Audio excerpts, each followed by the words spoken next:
Hello everyone, welcome to SK tutorial. आज के इस एपिसोड में मैं बात करने वाला हूं आईओसीएल जूनियर ऑपरेटर पोस्ट के प्रिपरेशन स्ट्रेटेजी के बारे में। आज के इस एपिसोड में आप सभी को परफेक्ट 60 डेज का सॉलिड स्टडी प्लान देने वाला हूं।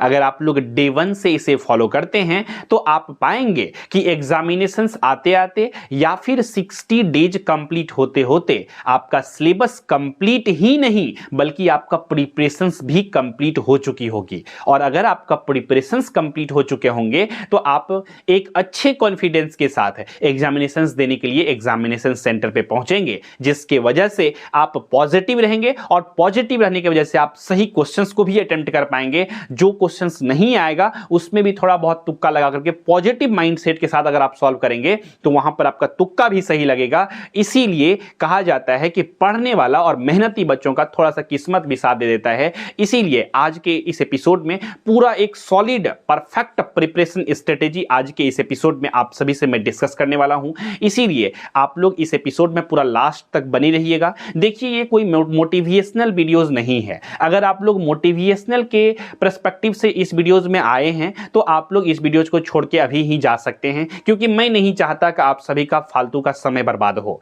और अगर आप एक जेन्युइन कैंडिडेट हैं जो चाहते हैं रियल में इस बार आईओसीएल में आपका सिलेक्शन हो, तो आप लोग पूरा बने रहिएगा इस एपिसोड में लास्ट तक, क्योंकि काम की बातें करूंगा तो थोड़ा सा वीडियोस में सीरियसनेस आ ही जाती है। हर समय मैं मजाक नहीं कर सकता और हर समय मैं आप सभी को जोक्स चुटकुला सुना के नहीं हंसा सकता। तो इंपॉर्टेंट बातें जब काम की करेंगे तो थोड़ा सीरियस होकर के आप चीजों को आपको समझना होगा। तो चलिए दोस्तों, आज के इस एपिसोड को डिटेल में हम लोग शुरू करते हैं। लेकिन डिटेल में आगे बढ़ने से पहले आप सभी से एक छोटा सा रिक्वेस्ट है, अगर आप लोग हमारे एसके ट्यूटोरियल यूट्यूब चैनल पे पहली बार विजिट किए हैं तो इस चैनल को सब्सक्राइब कर लीजिए फॉर मोर वीडियोस के नोटिफिकेशंस को पाने के लिए। और अगर आपके लिए ये वीडियोस थोड़ा सा भी हेल्पफुल फील होता है तो इस वीडियोस को लाइक कर दीजिएगा, शेयर कर दीजिएगा अपने फ्रेंड के साथ, ताकि उसका भी मदद हो सके।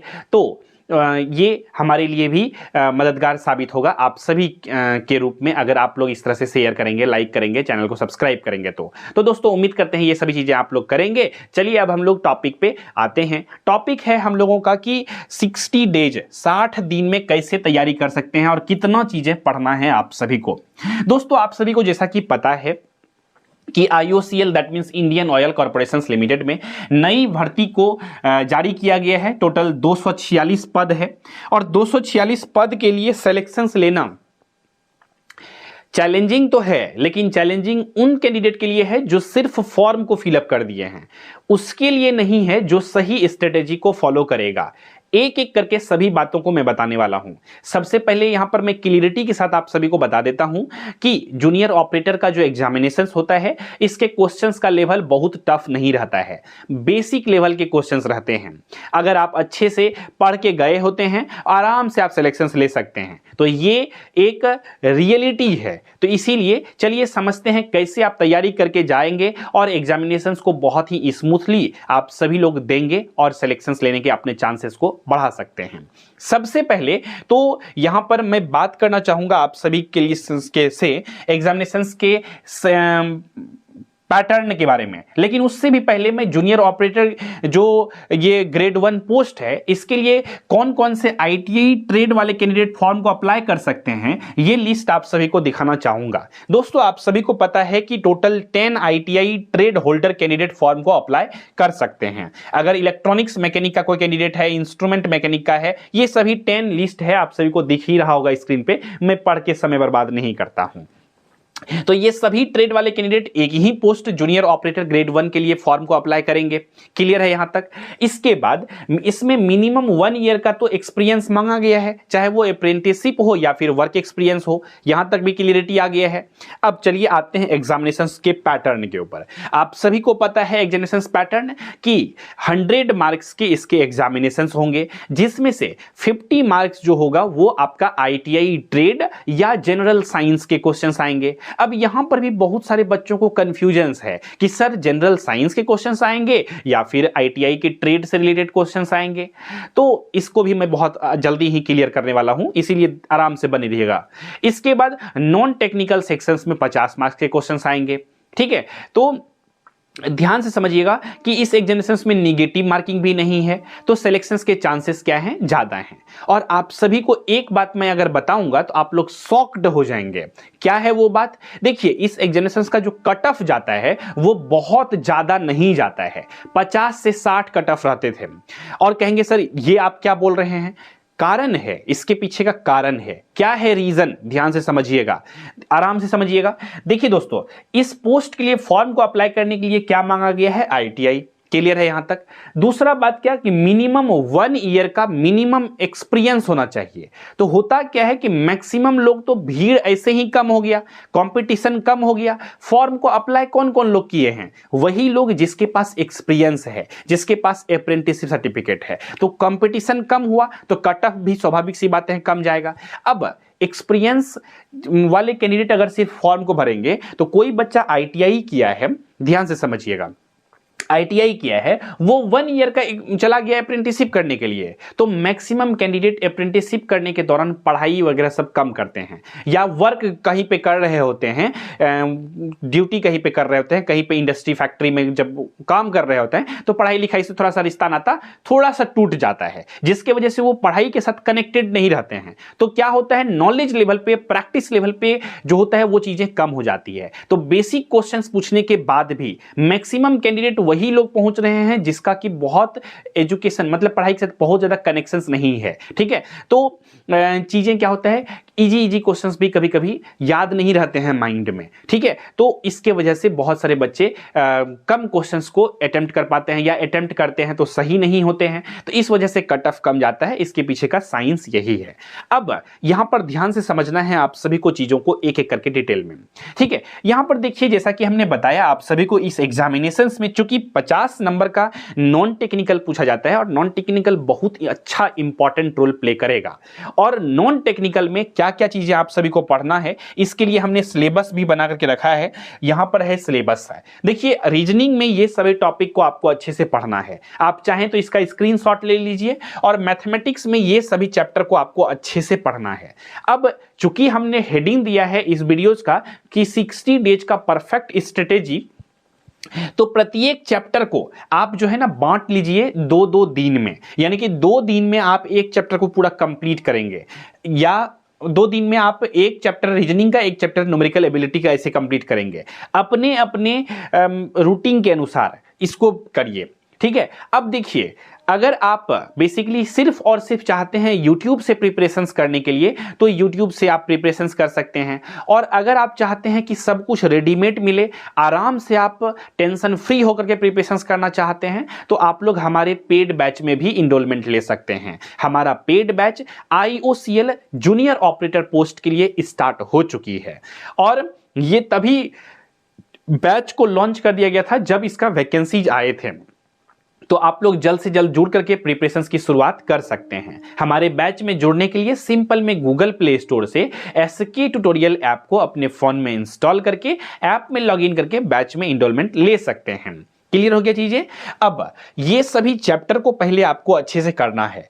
अब देखिए, बहुत सारा आदमी क्या करता है कि नॉन टेक्निकल को इतना हल्का में लेता है, सोचता है नॉन टेक्निकल तो ऐसे बना देंगे, लेकिन बहुत बार ऐसा होता है कि नॉन टेक्निकल नहीं बनता है एग्जाम में, और बनता है तो वो गलत अटेम्प्ट हो जाता है। चूंकि निगेटिव मार्किंग नहीं है, मैं मानता हूं, लेकिन आपको वहां पर निगेटिव नहीं है तो ऐसा थोड़े है कि आपको 0 करके आना है, आपको मार्क्स बनाना है। आप कॉम्पिटिटिव एग्जामिनेशंस का प्रिपरेशन कर रहे हैं, कोई सेमेस्टर एग्जामिनेशंस का प्रिपरेशन नहीं कर रहे हैं, तो आपसे हर कैंडिडेट को आपको पीछे छोड़ना है। तो आप एक एक नंबर के लिए आपको पढ़ना है। तो ये चीजें, ये सब्जेक्ट पहले जो है कंप्लीट करेंगे। इसके बाद ये तो हो गया मैथ्स और रीजनिंग। तो मैथ्स का पूरा कंप्लीट लेक्चर एपिसोड वाइज हमने ऐप पर पढ़ाया है। आप चाहें तो YouTube पे भी और किसी टीचर्स के भी वीडियोस देख सकते हैं। अगर हमारे बैच में इनरोलमेंट नहीं लेंगे तो आप YouTube से भी प्रिपरेशंस कर सकते हैं। इसके बाद रीजनिंग का, मैथ्स का, दोनों का चैप्टर पूरा कंप्लीट कर लीजिए अच्छे से। और ये आप कोशिश करिए कि कम से कम 45 दिन पुरते पुरते आपका सिलेबस पूरा कंप्लीट हो जाए। 45 दिन का मतलब ये है मेरा कि मार्च आपका खत्म होते होते 30 मार्च तक में आपका पूरा सिलेबस कंप्लीट होना चाहिए। अप्रैल में जितना भी दिन बचा रहेगा उसमें सिर्फ और सिर्फ आप करेंगे रिवीजन। और रिवीजन कैसे करेंगे? Sample paper, practice set, test series लगा करके आप रिवीजन करेंगे। और मैं बैच के अंदर आप सभी को सैंपल पेपर प्रोवाइड किया हूं, उसे सॉल्व करिए बहुत अच्छे से। और ये तो हुई बात नॉन टेक्निकल सेक्शंस की। नॉन टेक्निकल सेक्शंस में एक और आता है जनरल अवेयरनेस।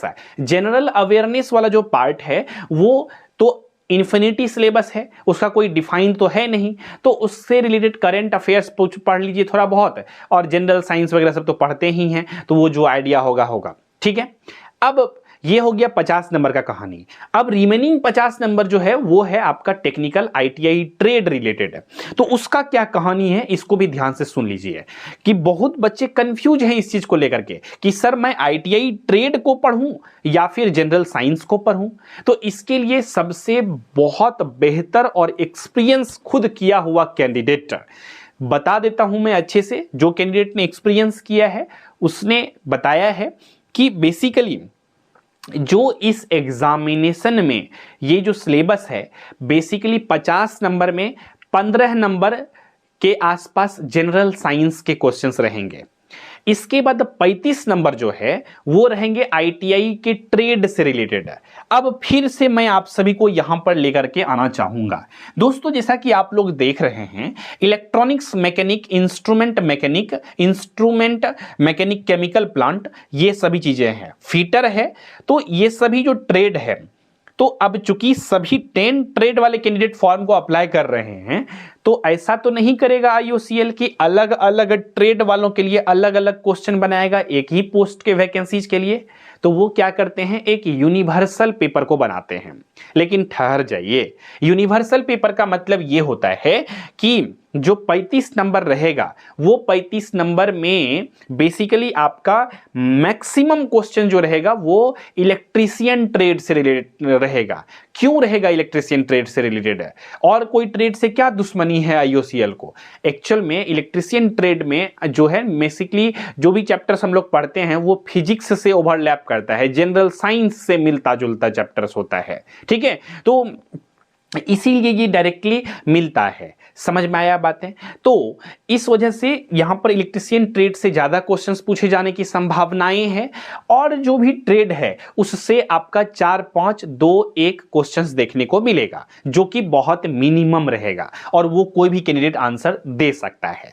अब ऐसे में कुछ बच्चे बोल सकते हैं कि सर मेरा ट्रेड है बेसिकली फिटर, मैं इलेक्ट्रीशियन का क्वेश्चन का आंसर कैसे दूंगा? तो देखिए इलेक्ट्रीशियन का जो क्वेश्चंस पूछा जाएगा कुछ बेसिक लेवल के क्वेश्चन पूछे जाते हैं जो सभी बच्चे साइंस में पढ़े होते हैं आमतौर पे। तो बहुत डिटेल में डेप्थ में नहीं पूछेंगे वो फिटर ट्रेड से रिलेटेड, मतलब क्वेश्चन सब इलेक्ट्रीशियन ट्रेड का या मशीनिस्ट जो है यहां पर या और सब जो ट्रेड है उससे बहुत डेप्थ में नहीं पूछेंगे, बेसिक क्वेश्चन पूछेंगे जो कि सबको पता होगा।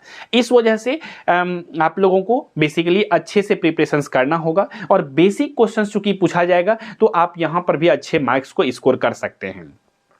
और चूंकि दोस्तों ज्यादा डिटेल में अगर ज्यादा डेप्थ में क्वेश्चंस पूछा जाएगा तो एक तो हमने वो रीजन बताया ही है कि कट ऑफ क्यों कम जाता है। इसके बाद का बात क्या होगा कि यहां पर भी अगर टफ पूछेंगे तो वो लोग का ऐसे ही थोड़ा सा पढ़ाई से नाता रिश्ता टूटा हुआ होता है और डेप्थ में पूछेंगे तो फिर तो सभी बच्चों के लिए स्थिति खराब हो जाएगा। तो इस चीजों का भी ध्यान रखा जाएगा कि कुछ बच्चों को सेलेक्ट करना है, सबको फेल नहीं करना है। ठीक है, तो इस बात का ध्यान रखते हुए तो इस प्रकार से आपको उम्मीद करता हूं मैं कि क्लियर हो गया होगा आप सभी को कि 50 नंबर में 15 नंबर के आसपास जनरल साइंस के क्वेश्चंस दिखेंगे, खासतौर पे फिजिक्स से ज्यादा दिखेंगे। कुछ केमिस्ट्री के क्वेश्चन भी आप सभी को एग्जामिनेशंस में देखने को मिल सकता है, लेकिन यूनिवर्सल पेपर जब बनेंगे तो सभी ट्रेड के 2, 4, 3 क्वेश्चंस देखने को मिलेगा, लेकिन सबसे ज्यादा इलेक्ट्रीशियन ट्रेड के क्वेश्चंस देखने की पॉसिबिलिटी है। क्लियर हो गया? इस प्रकार से आप लोग सिलेबस को समझ गए, एग्जामिनेशन पैटर्न को समझ गए, नेगेटिव मार्किंग नहीं है इस एग्जामिनेशन में ये भी समझ गए, और नॉन टेक्निकल के सिलेबस को भी समझ गए। अब आप जो है ना डे 1 से प्लान बनाइए। डे 1 से आप क्या करिए, पहले नॉन टेक्निकल सेक्शंस को पढ़ना शुरू कर दीजिए। नॉन टेक्निकल सेक्शंस स्ट्रांग होगा तो 50 में अगर आप वहां पर नॉन टेक्निकल सेक्शंस में 40-45 नंबर के बीच में ला लेते हैं, अगर अच्छे से मार्क्स स्कोर कर लेते हैं, नेगेटिव मार्किंग तो चूंकि है नहीं तो गलत भी होगा तो नेगेटिव तो होगा नहीं मार्क्स, तो आप अगर अच्छे से तैयारी करेंगे तो 40-45 नंबर आराम से ला लेंगे। क्योंकि ये बैंकिंग का एग्जामिनेशन नहीं है जो आपसे बहुत टफ क्वेश्चंस पूछे जाएंगे, बहुत ही मॉडरेट लेवल के, बेसिक लेवल के क्वेश्चंस पूछे जाते हैं। इसीलिए अगर आप अच्छे से तैयारी करेंगे तो नॉन टेक्निकल में उधर 50 नंबर तो ऐसे 50 में से 40 नंबर के आसपास स्कोर कर लेंगे, और टेक्निकल में अगर 300 नंबर स्कोर कर लीजिएगा ना, ये 50 वाला में जो टेक्निकल ट्रेड रिलेटेड क्वेश्चंस है, तो आपका सिलेक्शन फिक्स है। तो इस वजह से इस कॉन्फिडेंस के साथ आप अपने रूटीन के अनुसार देखिए, सभी तरह के बच्चे हमारे साथ जुड़े हुए हैं। कुछ मित्र ऐसे हैं जो वर्किंग प्रोफेशनल्स हैं, तो सभी के अलग अलग रूटीन हो सकते हैं। इस वजह से हमने रूटीन टाइम वाइज नहीं बनाया है। तो आप अपने अपने रूटीन के अनुसार चैप्टर को बांट लीजिए, वीक में बांट लीजिए, डे वाइज बांट लीजिए, इसके बाद हाफ मंथ वाइज बांट करके सिलेबस को फटाफट से पहले खत्म कर लीजिए। और आप सभी के लिए तो मैं बेहतर सॉल्यूशंस यही कहूंगा, अगर आप माने तो, कि आप सभी के लिए हमने बैच को बनाया है जहां पर आपको सब कुछ बना बनाया रेडीमेड मिलेगा। Class notes, classes, PDF notes, classes के लेक्चर, सब कुछ आपको एक जगह पर मिल जाता है, वो भी IOCL junior operator exam oriented. और प्रिपरेशंस करने के लिए आपको टेस्ट सीरीज यानी कि सैंपल पेपर सब कुछ मैं प्रोवाइड कर रहा हूं बैच के अंदर। तो दिक्कत क्या है, क्यों परेशान होना है, इधर उधर काहे भटकना है कंटेंट को सर्च करने के पीछे। अगर आप सर्च करने के पीछे भटकेंगे तो समय भी आपका बर्बाद होगा, और सही जगह पे एक बार में सही कंटेंट मिलेगा कि नहीं मिलेगा, ये सबसे बड़ी समस्याएं होती है। ठीक है दोस्तों, तो उम्मीद करते हैं आप सभी चीजों को समझ गए होंगे, किसी भी प्रकार का डाउट, क्वेश्चन, कंफ्यूजन नहीं रहा होगा। अगर इसके बावजूद भी किसी भी प्रकार का डाउट है, क्वेश्चन है, कंफ्यूजन है, तो आप लोग इस वीडियो के कमेंट सेक्शन में लेकर के अवश्य पूछिएगा। तो इसी विचार के साथ रखते हैं आज के इस एपिसोड में बस इतना ही। कैसा लगा आपको ये वीडियोस, इस वीडियो के कमेंट सेक्शन में बताइएगा। अगर आपको ये वीडियोस पसंद आया तो इस वीडियोस को लाइक कर दीजिएगा। चैनल को अभी तक सब्सक्राइब नहीं किए हैं तो इस चैनल को सब्सक्राइब कर लीजिए फॉर मोर वीडियोस की नोटिफिकेशंस को पाने के लिए। तो दोस्तों इसी विचार के साथ रखते हैं आज के इस एपिसोड में बस इतना ही। मिलेंगे बहुत जल्द ही आप सभी से अगले एपिसोड में। तब तक के लिए नमस्कार, जय हिंद, वंदे मातरम।